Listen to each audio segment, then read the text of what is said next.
विपक्ष के नेता प्रताप सिंह बाजवा आज केंद्रीय सुधार जेल पटियाला में बंद कांग्रेसी नेता नवजोत सिंह सिद्धू से मिलने पहुंचे। जेल से बाहर आकर प्रताप सिंह बाजवा ने कहा कि वे नवजोत सिंह सिद्धू की सेहत का हालचाल जानने पहुंचे हैं। नवजोत सिंह सिद्धू इस समय बिल्कुल ठीक है, लेकिन जो उनके टेस्ट पीजीआई में किए गए हैं वह रिपोर्ट अभी आने में 4 दिन लगेंगे।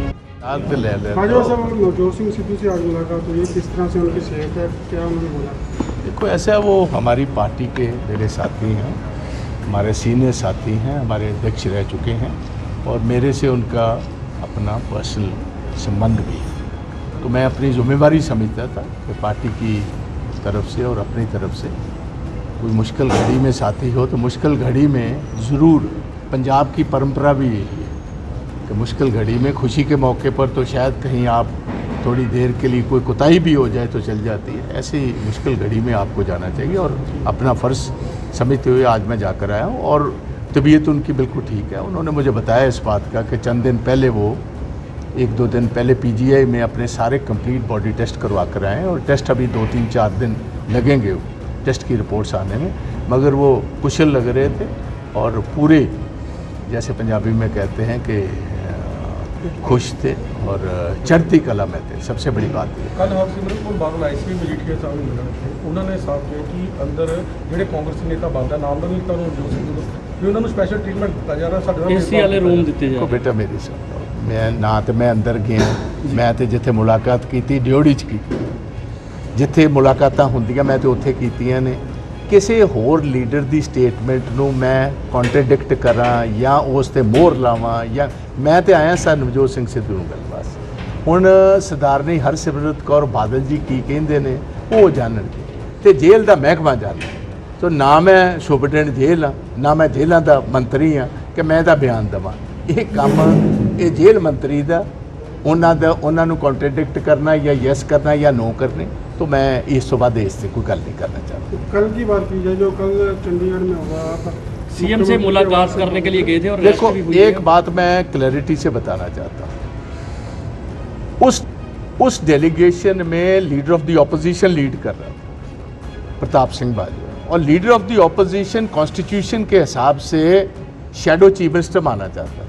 आप विधानसभा में भी देखोगे जहाँ चीफ मिनिस्टर उसकी सीट है, उसके बिल्कुल ऑपोजिट मुझे सीट अलॉट की और मुझे जो है अकॉर्डिंग टू द कॉन्स्टिट्यूशन, जो डॉक्टर अम्बेडकर साहब का जिक्र ये करते हैं, जिसकी सौगंध लेकर ये चीफ मिनिस्टर बने हैं, तो ऐसे ही उन्होंने लीडर ऑफ द ऑपोजिशन का रोल है। और आज मुझे कैबिनेट का रैंक मिला हुआ, जो इनके कैबिनेट मिनिस्टर्स की सहूलतें हैं वो मुझे भी अदा गवर्नमेंट करती है। वो भगवंत मान या आप नहीं कर रहा, वो गवर्नमेंट ऑफ द डे।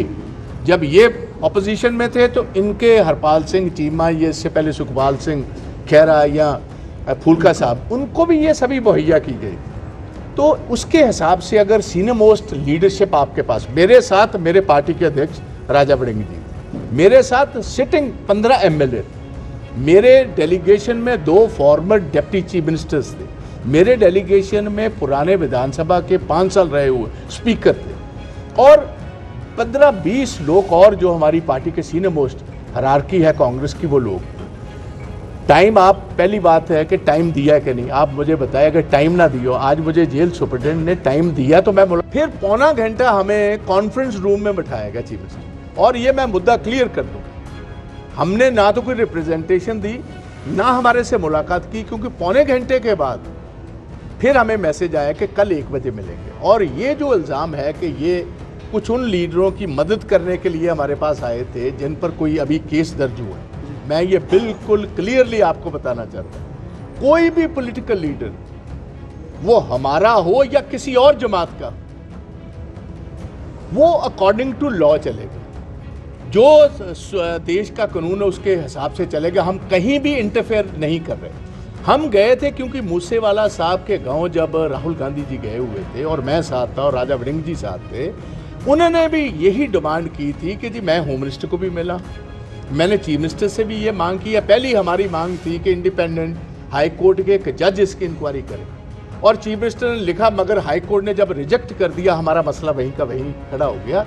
उनके पेरेंट्स चाहते हैं कि ये नेशनल इन्वेस्टिगेटिंग एजेंसी या CBI को जाए। हम भी इसी वजह से गए थे कि भैया जज तो मिला नहीं, आप ये करो क्योंकि आपकी पुलिस कॉम्पिटेंट नहीं।